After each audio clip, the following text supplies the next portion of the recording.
Because you can't expect someone who's never ran a mile before to go run a mile and actually finish and not be sick and want to. So it's about giving realistic expectations. So coming in with grace, giving yourself and the trainer giving you realistic expectations, and starting off slow. It doesn't have to be a dramatic, oh, I just started training this week. I want to lose X amount of pounds this time, because you want to work out from a safety perspective before anything. You don't want to get injured.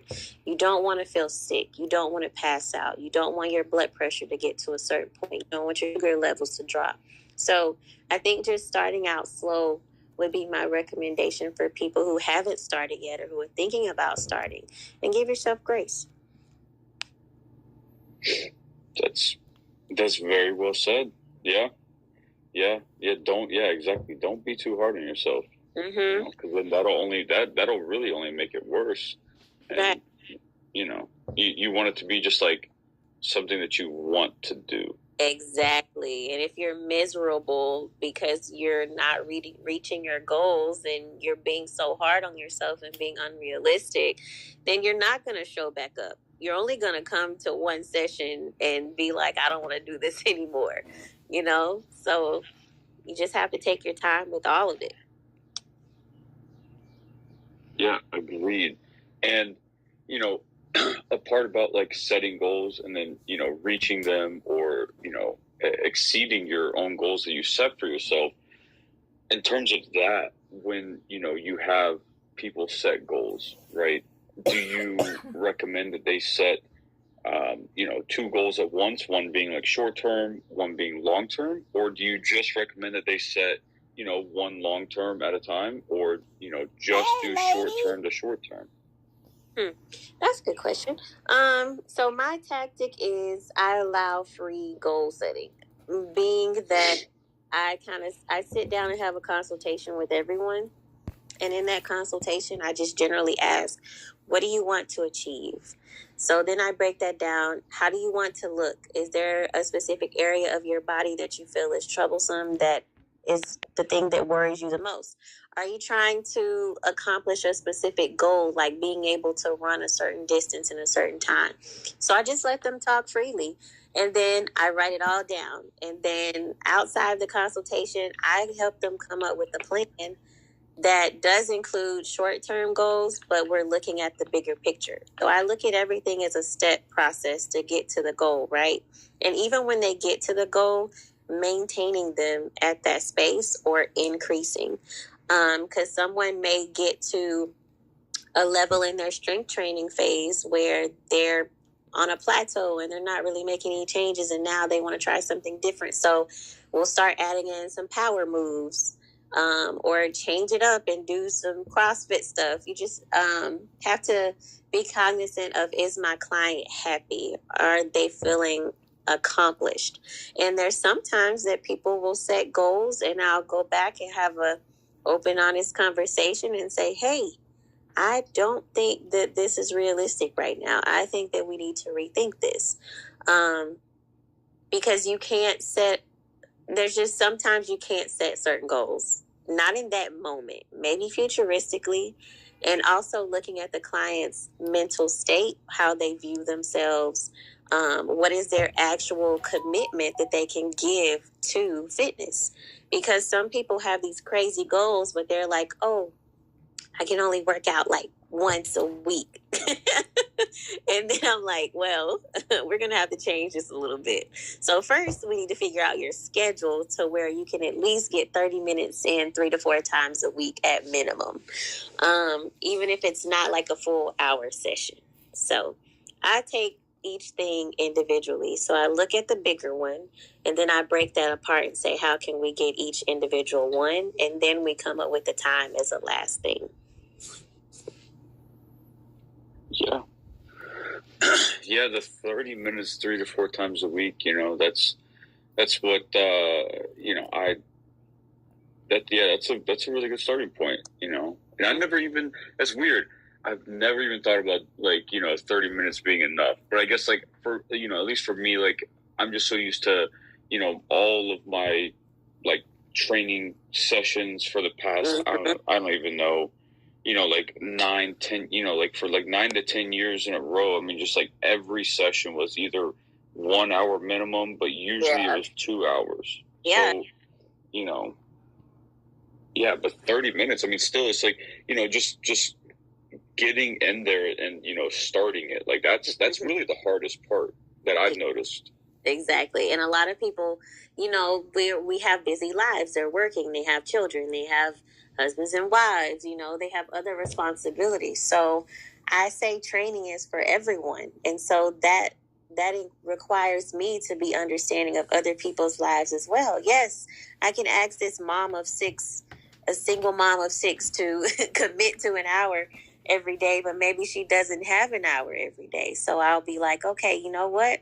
We're gonna do 30 to 45 minutes 3 days a week, so you can get in and get out. And for those 30 to 45 minutes, I need you to give me everything that you have in the tank. And when you're done, I don't want you to have anything left. Yeah. No, and that's perfect. Because, I can say that for myself, I was guilty of that, right? Where, I kept telling myself, like, I really want to do this, but I also just don't have the time. Exactly. And that was, mainly from, working, like my commute for work is, anywhere from like an hour to an hour, 20 minutes. Mm-hmm. And then, by the time I would get home 3 to 4 days a week, I would have, I coach 8th grade football, so I would have football practice to go coach, 3 to 4 days a week from, like basically right as I get done with my commute until, like 9:30, 9:45, that kind of thing. Mm-hmm. And, just like, I mean, sure, I could go to the gym after that, right? At like a 24-hour gym.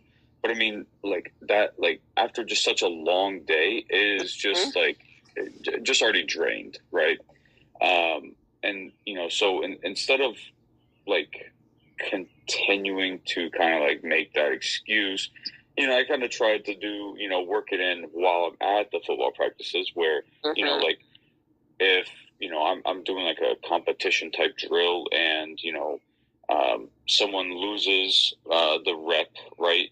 I'll have their punishments are usually, 10 push-ups per loss. So I'll do it with them, or I'll run them through, like a body weight strength circuit, and I will do it with them where it's, just body weight, like squats, push-ups, 2 minutes of core work, stuff like that. And then, we do that circuit like 4 or 5 times. And, I find that helped a little bit, but just doing something like it doesn't, a lot of people look at it as I have to have this strategic, programming every single time I go work out. But if you just can't, like, again, going back to grace, give yourself grace and just say, hey, I can't do this today, but what I can do is this. And like you said, if it's 10 push-ups and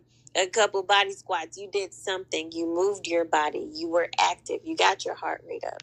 That in itself is an accomplishment for that day, even if you don't do a full-on workout. Exactly. And it really just got to that point where, being able to do something every day just, made it, that much easier. Mm-hmm. Absolutely. All right. Well, we are nearing the end of the room. If we don't have any questions in chat, is there anything that you would like to leave everyone in chat with, as far as, general statement on how the importance of, fitness and being active, is in relation to mental health? Sure. I think personally, without being active and without physical fitness, my mental health would not be what it is today. Do I go through things? Absolutely, all the time. I'm an empath. I take on other people's emotions all the time. So it's important for me to just commit that time to myself, to center myself, get back to who I am, to the things that I love.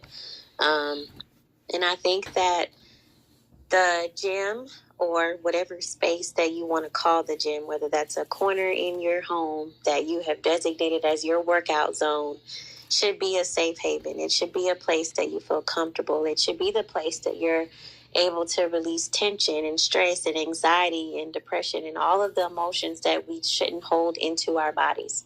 Our bodies are like little reservoirs that can hold on to any type of feeling, emotion, sensation. And so allow yourself to feel safe in your mind by releasing the negative things that are trapped in your body. I'm also a very strong advocate for yoga. So that's just another form of purposeful movement. So if you're not into the gym, if you're not, at the point where you feel ready to lift weights or start doing cardio, go to YouTube. Find a 15-minute yoga session that you can do every morning when you wake up, just to get your body moving, to get your brain open, to get those happy hormones moving so that you can have more positive vibes in your life throughout the day. I think that we should concentrate on not only what we look on the outer for the physical aspect, but how physical fitness and how mobility and movement can change us internally as well, and be able to spread the joy that we feel when we do it with other people. Because it's a community. The fitness world is a community, and that in itself can increase your mental awareness and assist with positive mental health. Yeah, very, very well said. And I agree with that. Yeah, very well said. Well, it's 7:58. 2 minutes till 8, but that's fine. I think this was a great room. Love it. Thank you so much for taking time out of your day and your schedule to come here on Fanbase and talk with us, and share your insights and expertise and fitness and the direct impact it has on mental health in general. Oh, absolutely. And I am actually going to drop in the chat my website information. So if anyone has any questions, then they can book a free consultation. I do online training as well as in-person training, and I do everyone: weight loss, weight gain. People with health issues typically like to work with me because there's things that I understand that some trainers wouldn't from a health perspective. So you'll just click on the site and then click on the consultation form, and that'll send me your information, and then we can possibly have a conversation and see how we can work together. Yeah, for sure. Yeah, guys, make sure to follow her. Make sure you guys follow her on Fanbase as well, so you guys have other direct contact to ask questions, get information, and schedule. Go for it. Absolutely, and thank you guys for having me. Thank you. Well, I appreciate it. I see you saw me on LinkedIn. That tells me that it's working. Then when I saw David come in through my LinkedIn too, a couple of people came in. There was a guy from. Hold up, let me stop the stream. It's over.